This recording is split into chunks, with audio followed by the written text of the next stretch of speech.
Hello and welcome to another episode of Brand Retro. With us today is Kenny Gray, the founder of Grayt Media. Kenny and his team are passionate about helping businesses find that one-of-a-kind message. Today we're going to talk about and hopefully get some insight from Kenny on how to create unique custom strategies that provide effective results to scale revenues, boost brand awareness, enhance user experience, and basically focus on getting the best ROI possible.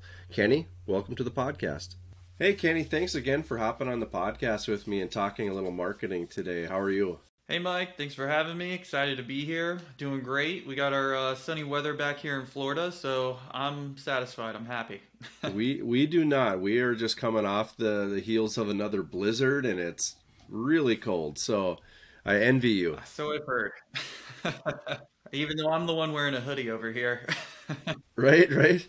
Let's jump right in and tell me a little bit about Grayt Media. Grayt Media is an ad agency that I started. We really specialize in e-commerce and paid advertising. I mean, I guess to give you a little backstory, once I got out of school, I got a small role with NBC Sports and the Golf Channel. They let me do a little bit of SEO work. They let me kind of run the YouTube channel, basically provide, keywords or descriptions just to help optimize basically our videos. And then outside of that, I really got into analytics and reporting, which I really think helped to lead me into my next role, which was a media buyer with another smaller agency. From there, it was just kind of like I wanted to take on more. Like, let me learn email, let me learn SMS, let me learn how to run, the whole show. Then we started building, Shopify stores. And then eventually I just kind of wanted to branch off, do my own thing. I'm sure we've all been through it. You're a freelancer for a little bit. Things go really well as long as you're on top of it. Then I get to start hiring people, and then I kind of take on a different role and start wearing even more hats and trying to navigate those waters. But yeah, so Grayt Media, we specialize in paid advertising, e-commerce brands. We work with a lot of Shopify stores, and basically we help get those stores optimized and then help them scale to the numbers where,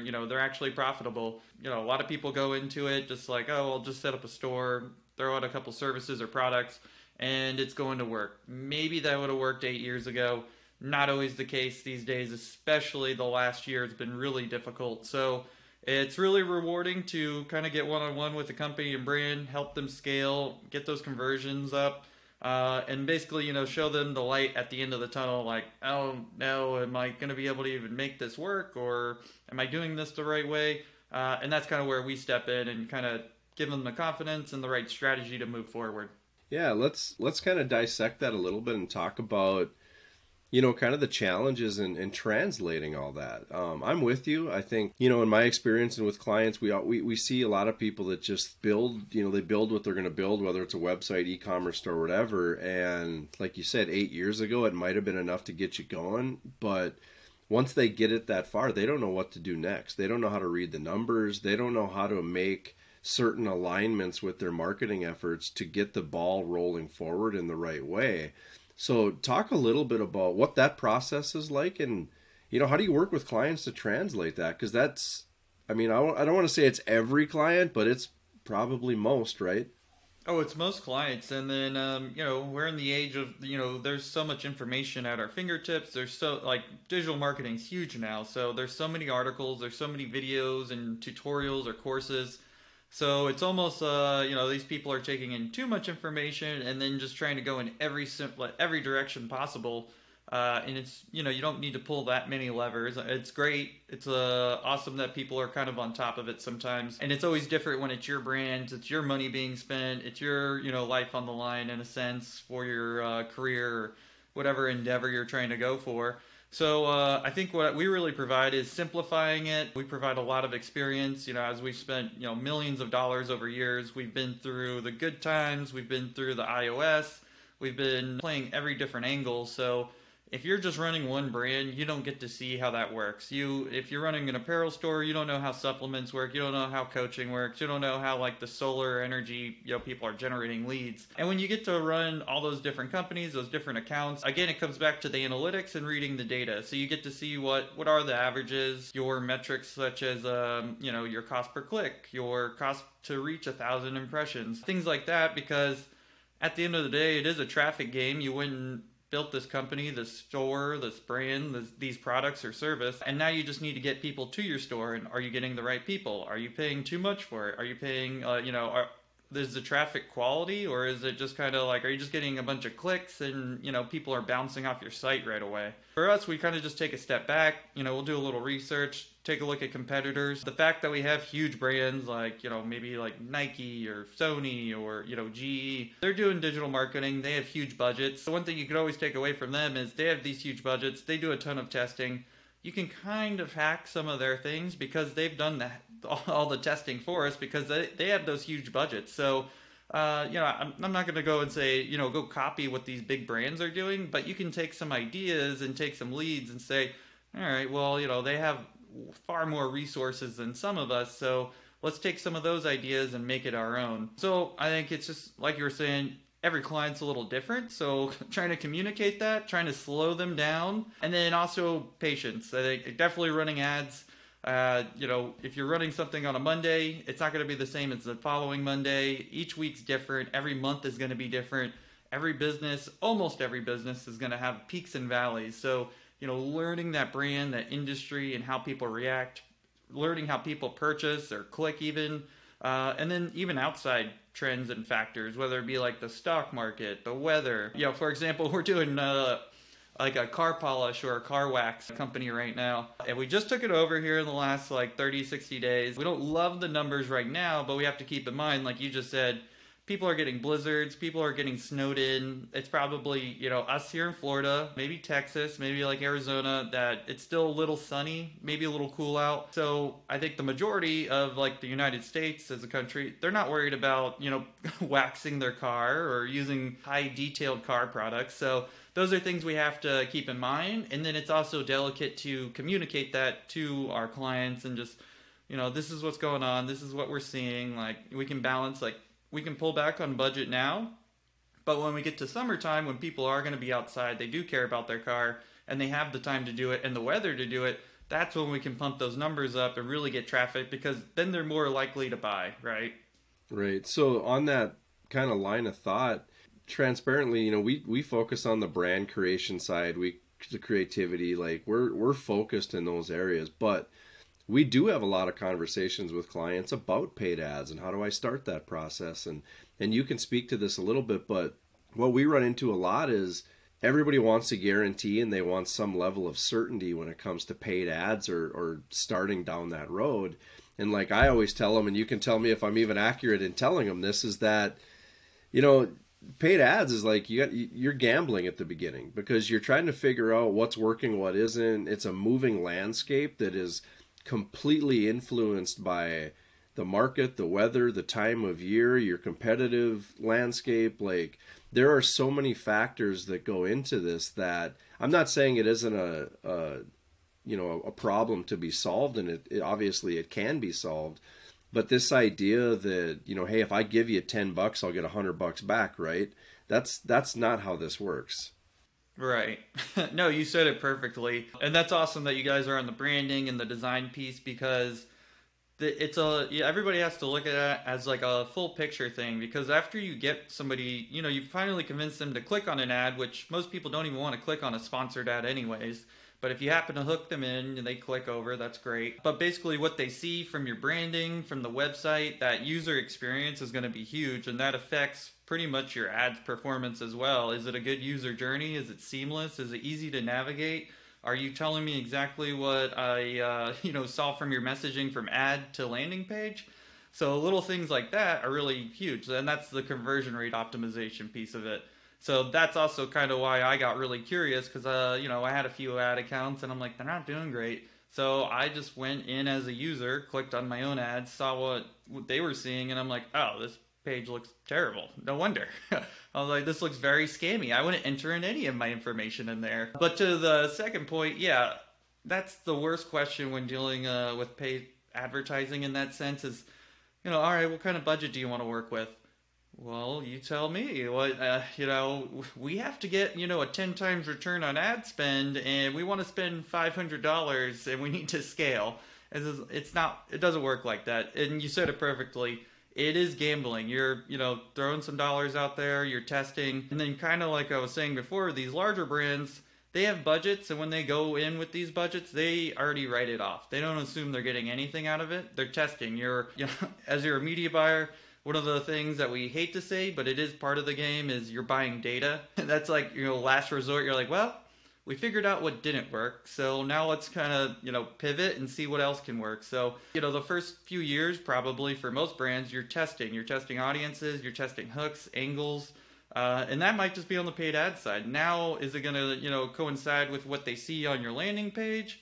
Is it really what they're interested in? So there's a lot of different facets to it, and it's just not running ads, and it's not, figuring out your bid strategy or your budget. You got to look at the branding. You got to look at, what hooks are going to work, what audiences are going to work, what people want to see, and, the time of year and everything. So there's so many different levers to pull. So that's where people can all right, well, let's do like a pop-up. Let's add a Wheelio. Let's send 5 emails out every Wednesday. So they're just, it's almost like they're doing too much, and it's just, again, just simplify everything. And then you'll get sometimes your answer is the brand's not good, the product isn't going to work.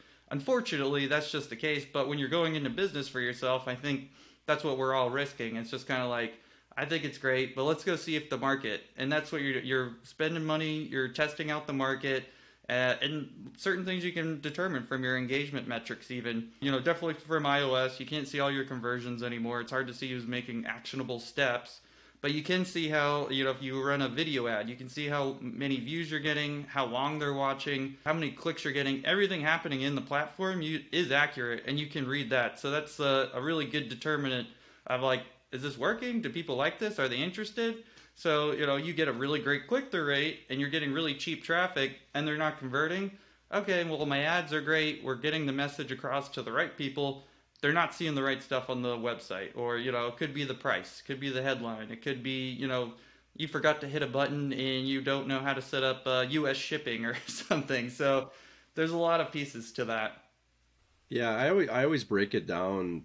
I try to get it in terms or make analogies so that people understand, and I always break it down to them as if it's baseball or some kind of a money ball type scenario where, yeah, we all want to win the pennant, we all want to win the World Series, but you got to make the playoffs first. So you got to put your money on the table. We have to start to run the ads and start to massage and dial this in so that you're basically winning more than you're losing, and you need to look at it holistically in a 12-month cycle, not just the last 90 days. Because you might have a few down months, but again, your goal is to make the playoffs, and you need to make the playoffs before you can win the championship. So think about it big picture. But just to pivot a little bit, one of the things I think that's very important for people to understand is not only the connection and the holistic presentation of brand versus content versus running the ads, but the overall commitment to content. I get asked, and I'm sure you do too, we get asked all the time to do things where there's no substance. Like, I want you to run ads, I want you to do this, I want you to do that, and I'm like, okay, but your website has no content, you have no followers on Facebook, you have we have to build those elements in there and change our expectations, at least until we get everything where it needs to be before you start looking for the big payoff. How do you address that with clients, and what kind of scenarios do you run into? Because I'm sure you see more than I do. So those are all great points. First, I want to touch on your sports reference, because that's exactly what the Bengals did this year. That's why they're at the Super Bowl. They won. They made the wins when it counted, right? I don't know if anybody really thought. I mean, they're a great young crew, but they got the job done, when what really mattered most. They didn't win everything, but it also comes back to what you were saying. You only need a small piece of the pie when you're doing these things and you're going to market.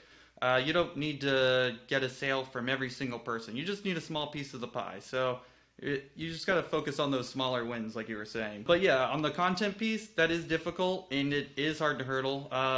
Especially, I mean, for myself, even not. I know how to do all this stuff, but just putting it down into a blog or creating videos it can be difficult. We can hire people for that. But the best part is there's so many different brands out there. I can pull and show examples. So working with like a keto snack food company for maybe the last 5 years. And one of the pieces are the landing page and the content. And when you have content, that's what people are on social media for. Whether it's YouTube, whether it's Facebook or Instagram, they're there to be entertained. And blogs or, vlogs, whatever it might be, providing like educational or just informative content, that is entertainment in a sense. It's it's not the same as some TikTok dances, but some people are interested. Like, what are the 5 best diets in the last decade or something, or what foods can I cut out to start trimming fat, or whatever it might be. Those pieces are the ones where people might you might spark their interest or kind of hook them in. Like, yeah, that has been on my mind. Like, let me see what we can do about that. Or I even got caught with an ad. It was one of those hats with the little piece in the bill where it can float. Maybe 2 weeks before that, we were over in St. Augustine in the water, and my hat flew off, sunk into the ocean right away, lost it. 2 weeks later or 3 weeks later, my wife bought me one of those hats, and it floats. And I was like, okay, this is perfect. I love it. It's good. It's durable. And it was just, the right timing. It worked out perfect. So they got me right away. Along with like the niche, or with keto products, or with this huge car detailing company that we're working with, we show them their competitors, and the landing pages are, the one we're working with, it's black and white. It's very dull. We have to keep in mind that people are a little lazy. They skim everything right away. So if you go to a page and it's just white background, black writing, tons of words, that's overwhelming unconsciously. We're not going to admit that because, we can read, we're fine, we're smart. But but right away you're like, I didn't come here to, read a book. I just want to, give me the points right away. So we show them one of their competitors where like image, video, huge text in bold, main points, very simplified. We got to hold their hand through the journey just to educate them. And subconsciously, we're selling them on the product. We're just like, well, did you even know you needed this for your car? Do you want your car to look good for the next 5 years? Oh, you don't really care about your car. And it's like, no, I care about my car. And it's like, oh, so you don't like good products. It's like, no, we have the best products. It's like, oh, well, all right, look, just show me where to buy it now. So it's little pieces like that. But it is hard to communicate that with clients and get them to do it.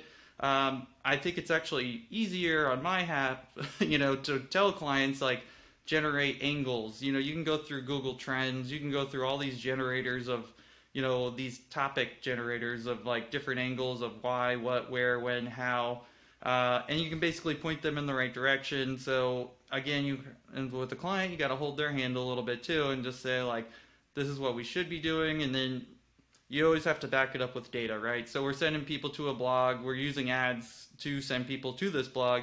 And hey, check out this. The click-through rate has tripled. So automatically we're already getting a larger amount of the traffic. The metrics are much higher and above average. And then you explain to them, now that they're on the website, we get to move them from the cold bin and move them into, the middle of the funnel. Now they're a website visitor. Maybe they didn't make an actionable step yet. But, maybe in that blog we were like, well, if you want to learn more tips and tricks about this, or just, if you're interested in any offers, give us your email or your phone number. And now you own their data. So now we are kind of working around that iOS tracking issue. So now we can just communicate to you directly. And that's where we can kind of make the sell over time through automation or campaign or, whatever it might be.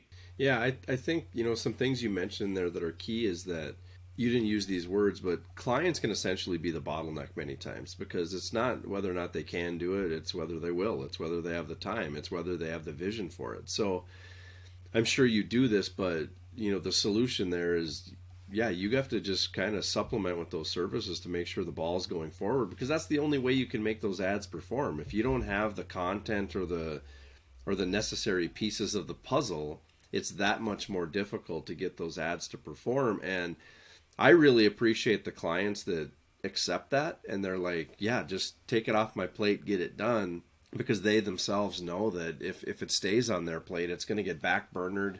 It's just not going to happen. Mm-hmm. And again, we got to position it as like, this is for you. Like, it's not like just create it so I have something to show. We can say we did work. So I work with a couple really big fitness influencers. They're all on, the West Coast, but At least one in particular, he's gotten really big, huge audience. He had a supplement brand, he has an apparel brand, and he really does a ton on just content creation. So that was like a talk maybe 4 or 5 years ago. So it was just kind of like, hey man, this is what we're seeing. Like when you post more, people are kind of curious. You get, you're more into feeds. People are commenting on your stuff. They're engaging. Comment back, engage with your audience, build that relationship. And eventually they're going to go check out your brands because, there's Gymshark, there's Alpha Elite, there's Nike, there's all this stuff. So, and we all know it's, coming from essentially some of the same factories with different logos. So once they start to like you, they like your content, they're going to give your product a shot. So if you can deliver on that end, you're curating to them, you show like, hey, I'm going to be around for a while. This isn't like drop shipping. It's not just, hey, buy some stuff for, $20 and, see you later. So the biggest thing with him, it was just like, all right, let's come up with a good content schedule. Like the more you post on YouTube, it's only going to help you because then other people on YouTube, whether it be celebrities or micro influencers, big influencers, now they want to be with him as well because now he's getting more views. He's getting more videos up. He's getting more content. So, for example, his Shopify store, it was maybe doing 100 or 200K a month, which isn't bad at all. But if we fast forward 4 years, as we've grown his email, SMS list, we kind of really dialed in on his merchandise, really just coming out with new products, testing new styles every month. We just had the best month ever. We were just maybe 50K short of having a $2 million month of January in what a lot of people are saying are terrible times. So I know we're doing a great job with email, helping out with the site and running like the correct ads because we figured out that formula. But in this case, the client also delivered on his end, consistently posting, consistently creating content. And it's one of those things that even Facebook says it all the time. Done is better than perfect. So some of these videos aren't the best. They're not great, but he's getting them out. He's pushing more stuff and you're not going to be able to learn from anything if you don't put anything out there, right? So he's putting out a ton of different content pieces out there, seeing what's getting the engagement, and then just kind of rolling in that direction.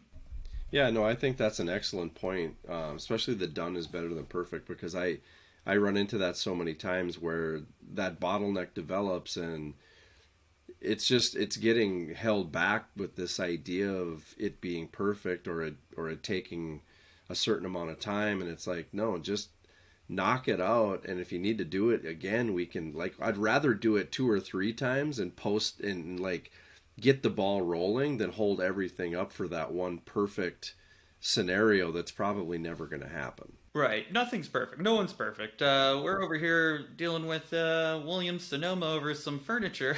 A huge store, huge. They have the resources. We ran into one small issue, but it just shows you, like, even some of these large companies sometimes, things can slip through the crack. No one's going to be perfect, but they corrected everything and they did their best. So you can always recover, see what you did wrong, make the corrections, and move forward. But I wish I could take my own advice sometimes. I find myself being my own bottleneck for my own content. I'm like, I don't know. I don't think anyone's gonna like it, or maybe I'm just gonna sound, unintelligent. So I'll just put that off.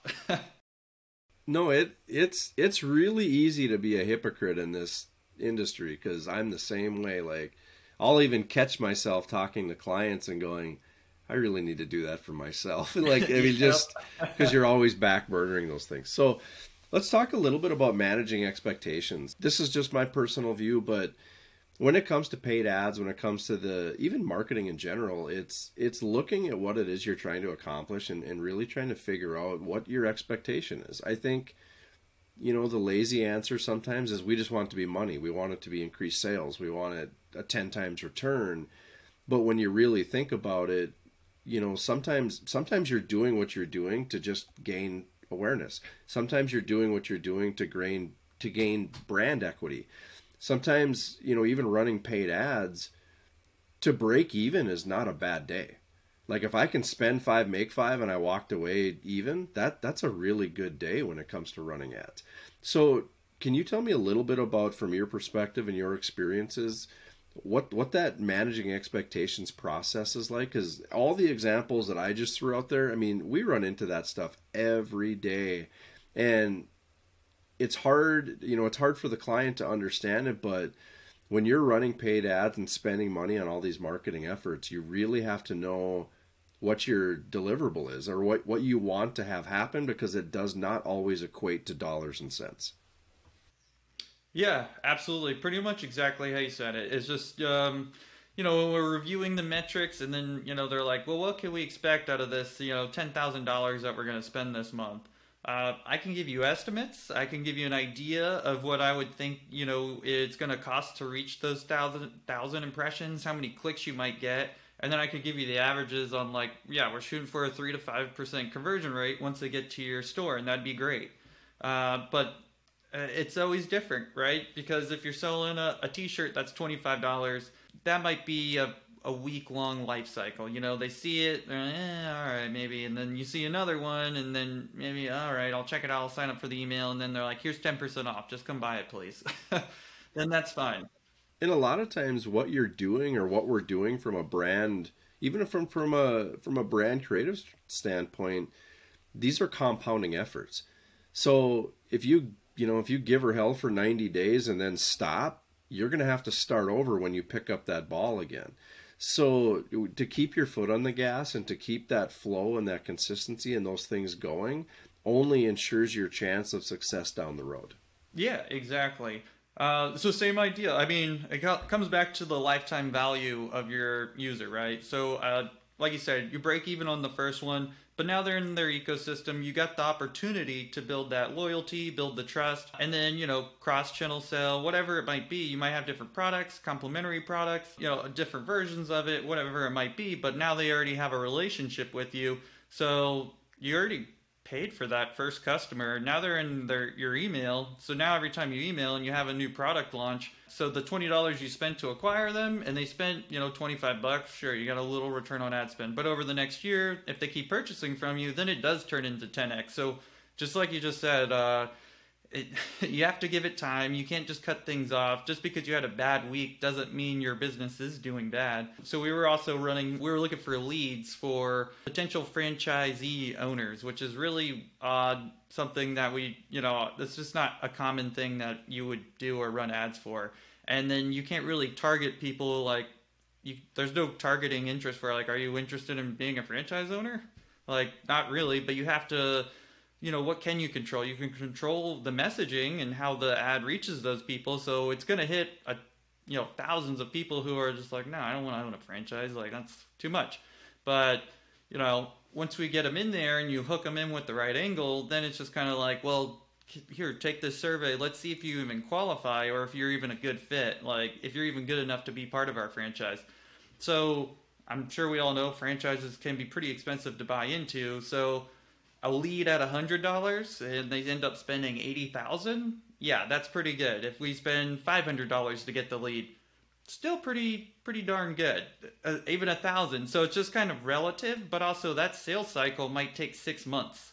So that's things like the owner, they have to, or the client, they have to kind of keep that in mind. So the higher the price point of your product, the longer the life cycle, or the life cycle of that marketing, and how many touch points you have to make it's going to take for them to actually, pull the trigger on something.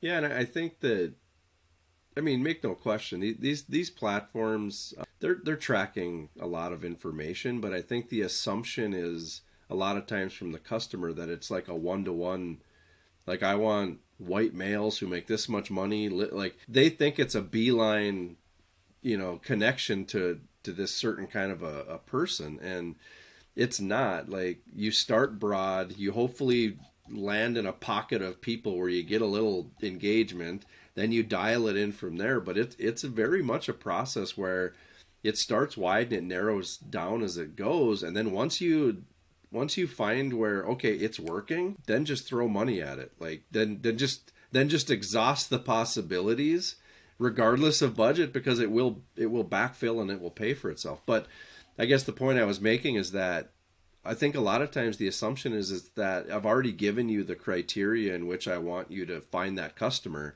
It shouldn't be that hard. And guys, it really is. Yeah. It doesn't work that way. Okay, you can't just target what you think. And yeah, we have a few clients who are like, all right, on the first ad, we want them to see this, and the next time they see an ad, we want them to see this, and yeah, like, oh, no, it doesn't work that way. Unfortunately, in some cases, it's a little bit of a spray and pray scenario. And then I kind of describe it to them as like a game of Minesweeper, where you're clicking over here, try that. All right, that opened up, that worked out. So let's keep going over there in that direction. And then you just kind of narrow in. You have to reassess. You have to do some fat trimming, as we call it in the ad accounts. Just what's making you money and what is costing you money, and let's get rid of all that stuff that's low click through rate, really expensive traffic. We don't want to do that. So it's I'd like it just to be targeted and dialed in. Again, maybe 8 years ago it was a little better, but unfortunately you got to throw some stuff on the wall, at the wall, see what works, and then just kind of stick with it. Like we're doing that with one supplement company. They were like, yeah, we want to promote our protein, our pre-workout, our creatine, all this stuff, and I had to ring them back in or just kind of be like, we have to just find an anchor product where you have an edge, because most people want to just probably go to the supplement store, pick out their stuff and be done with it, or just go to the gas station and get an energy drink. So we did finally find one, and we found a creative angle that worked.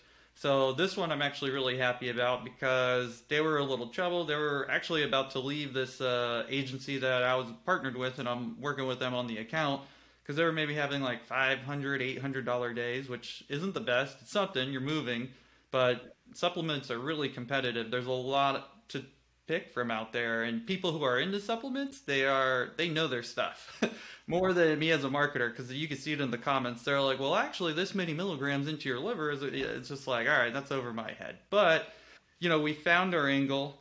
We kind of, like you said, just we have to stick with that, and we have to build upon it. So again, we simplified the account. We found our winning audiences and our winning creative, which has been working for several weeks at this point, and now they're having $4,000 days, and they're happy as can be. And they're just like, they shrug their shoulders, like, yeah, if that's working, like, don't touch it. I was like, perfect, it's easy. And you touched on it a little bit, but it's important for the clients to not get caught up in what they believe the lead product to be. So if you have a new product that came out, or you think that this is your best product, I'm not saying you can't lead with those, but you don't necessarily care if that's the minnow they bite on, or if it's another minnow within your tackle box. You just want to grab whatever's going to get their attention and lead them to the stuff you want to sell, and because you don't know what they're going to bite on. You're fishing. You have to throw the bait in the water that gets attention. And from a customer perspective, I think sometimes we love certain products better than others, or we believe this is our best product, this is what we should lead with. And we can take that into consideration, but at the end of the day, we just want the one that creates action. That's the one we want. Yeah. Well, that's also why they hire people like us. So we're not invested, we're not, or I mean, we're invested into your brand and your company, but we're going to follow the data, and it's all about numbers. So it's just like, I can run that for you, but I have this campaign running. It has a 3.5 times return on ad spend. You guys are up month over month, year over year. It's just like, why rock the boat? So sometimes you just, like, let's follow the data. And then if you want to sell that, let's keep, retargeting with that, whether through, messaging, or dedicate a small budget to that bottom of the funnel for whoever we can, actually capture in there. And, that'll be just, a small little budget, back burner it a little bit. But this is our winner right now. This is what people are into. Like, let's stick with that. Because at the end of the day, we got to go by the numbers. We got to look at the data. And sometimes that's what I have to tell them. I'm like, this is what the data is telling me. So it's like, I could do that. Your CPA is going to be, 10 times the amount it was before. Or we could just stick with what has been our winning formula, and you're going to make money. And, you're going to have a lot more months to keep testing and trying and pushing. Yeah, and I think it's important that as professionals, we're walking them through that and helping them understand. But I do think it's great for those clients that take the effort to try to. They're probably never going to get where like a Kenny's at, but to at least understand the basics. A lot of scenarios we run into is just the client themselves thinking that they're the target demographic, and sometimes they're not. I'm not saying that they don't maybe dance on the fringe of that ideal client, but they just don't, and they're not in the heart of it. So, we don't run a lot of ads, but when we have, it's almost inevitable to have a client come back and say, hey, I'm not seeing my ads running.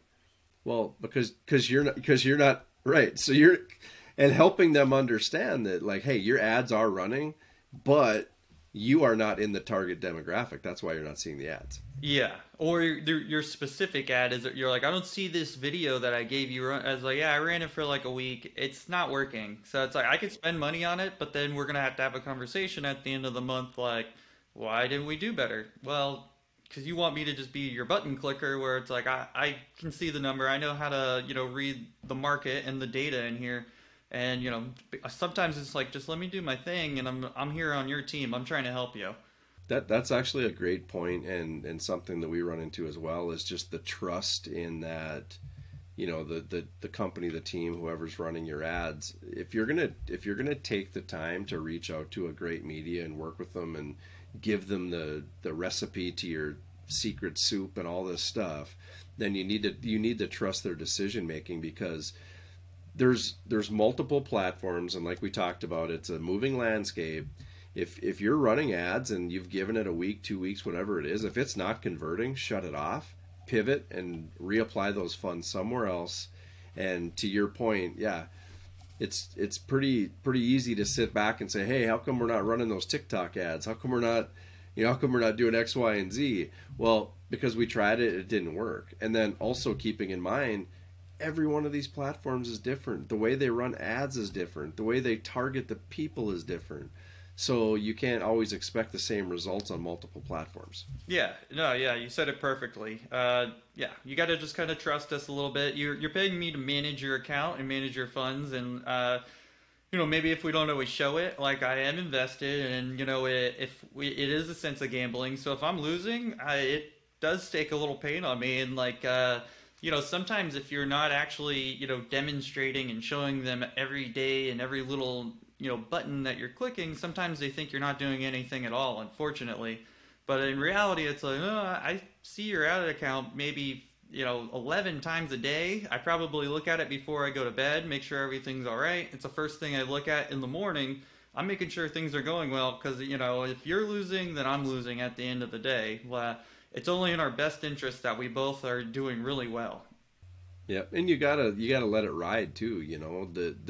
There's a stage in this process that we gotta just sit back and, for better or worse, see what happens. Yeah, exactly. There was one guy I was working with. He wanted to change stuff every 48 hours, and I was like, we gotta let it sit. And he's like, well, I changed the template to the website and I added a new pop-up and I set this up. It's just like, hey man, like, we're not going to get any great data unless we just let it sit. Let's get it. It's okay if it's losing, but again, we figure out what doesn't work, so then we can pivot and try new things that are going to work. Because you might get one lucky day and you're like, oh, I just added that app. I'm a genius. This is great. And then it's just going to go flat moving forward. And then you're going to make more changes, but you don't, like you're saying, you have to give it the opportunity to run. People aren't on their phones constantly. I mean, they are, but they aren't. Right. And it's just a matter of knowing what's working, because you put all this work into the lead up, right? You put all this research into how to, set it up the way you want it to be. And if you don't give that time to work and get out there and actually operate within the algorithm and the way these different platforms read that data, then you're not even giving yourself a chance. You're actually... You could potentially be cutting your own throat before it actually gets a chance. You might have the winning recipe, but you didn't even get that far.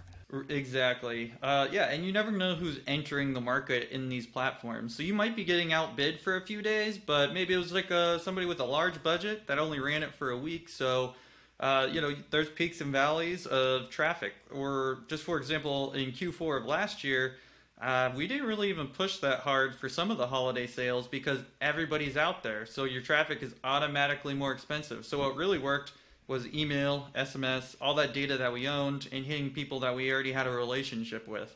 So we didn't see a point in, overextending our budgets just to not get, the return that we knew our clients needed in some cases. Some of them we didn't even run a sale at all just because we knew it was going to be super competitive. We're still in the midst of the iOS tracking issues. So to avoid any disappointment, we're like, this is what we think is the best route. And, sure enough, most of those people are still with us. They're working with us. In some cases, this first month of the year has been great. After the first week, the numbers have just skyrocketed. It's been great. So it pays off to, like you're saying, let it run, give it some time. I have account managers who will be like, hey, these numbers don't look great. What are we going to do? Nothing. We're going to wait. This has worked before. It's going to work again. Just give it to, people aren't, first week of the new year, people aren't ready to go buy. They're trying to figure out their lives. They're hungover. It's, or they're waiting to get paid. It's, you have to pay attention to what's going on out there and, the psyche. What your client or what you immediately think people might be clicking on your ad or might want your product for, what might be obvious, it might be the unobvious reasons. I was just reading a great article about selling toothpaste, of all things. Why do people brush their teeth, so you don't get cavities and, you keep yourself healthy and your teeth are clean. That's the obvious reason. Really, most people brush their teeth before they go out, maybe on camera so their teeth look whiter. Maybe they go into a social setting so the breath smells better. And then when it comes down to the product, there was when Stripe came out, they had the 3 layers. So people could visually see all the little active ingredients where the active ingredients were, in the entire formula all along. But visually it looked like, oh, there it is. It looks more, slick, scientific. They sold me on the Stripe pattern of it. So I was just like, that's really interesting, really unique. Because, how do you come into a market that's already owned and stand out? So, Stripe did with their design of the product. It didn't really make any difference. Just visually, people thought they were getting something different or better. Yeah.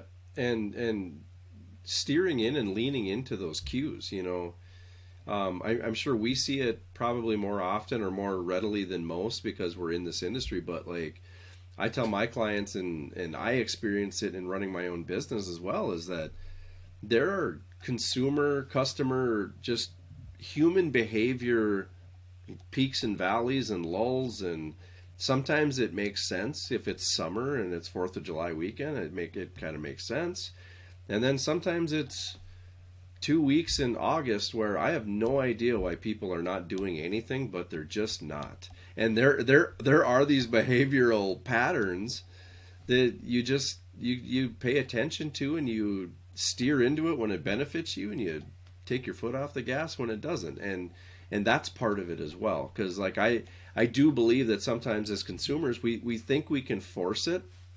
Like if I spend more money or if I do X, Y, and Z during the lull, I'll just power through it and it will come out ahead. Not necessarily. If that lull or that behavior is affecting the masses or for whatever reason, like even the spending habits during the pandemic, there are things that happen where the masses just all kind of behave the same, and then you read that and make decisions accordingly. But I think sometimes we want to power through in it, and that's not how it works.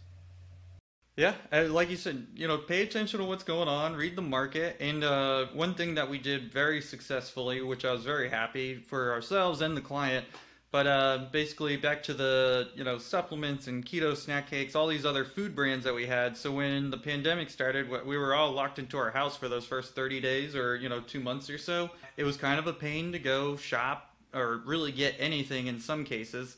So to kind of counter that and kind of meet the needs of people, it's just kind of, hey, we're going to run a bulk sale. The more you buy, the bigger discount you get, and we're going to deliver it right to your doorstep. You don't have to worry about going anywhere, and you're going to get the snacks that you already like, and they're going to be, delivered to you. You don't have to worry about fighting people off for it.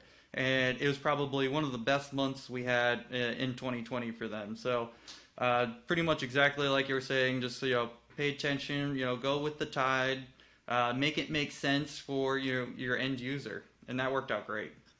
Yeah. Yeah. Just in final thought, tell us a little bit about where they can find you and where they can learn more information about Grayt Media. You can go to www.graytmedia.com. I've realized I've had to spell out my name. Well, my last name's Gray, like the color, Gray. It's a play on words, so Grayt, Grayt Media. But yeah, you can go on there. You can check out some of our work. You can schedule a call with me. I can give you a quick, if you need help, I help pretty much everybody that sets up calls with me. We'd be happy to do the work for you, partner with you, do coaching, anything like that, really just to help people out. That's the rewarding part, and it's the work that I enjoy doing. So graytmedia.com, check us out. Yep, I appreciate that, because just to add one thing to that, it's about relationships. So the fact that you have kind of an open door policy to get people in to talk to you is awesome. So good for you, and thanks for mentioning Yeah, that. absolutely. Until I guess I get too many calls, but that might be eventually like a one-day weekly thing. But even in some of the Facebook groups, I'll go there, I'm like, no, this is how you do this. This is what you should do. It's just I had a big hospitality background too, so it's just like, if I can help, I'll help. Yep, that's a great way to approach it. So thanks again, Kenny, and I appreciate you coming on. Yep. Yeah, thanks for having me.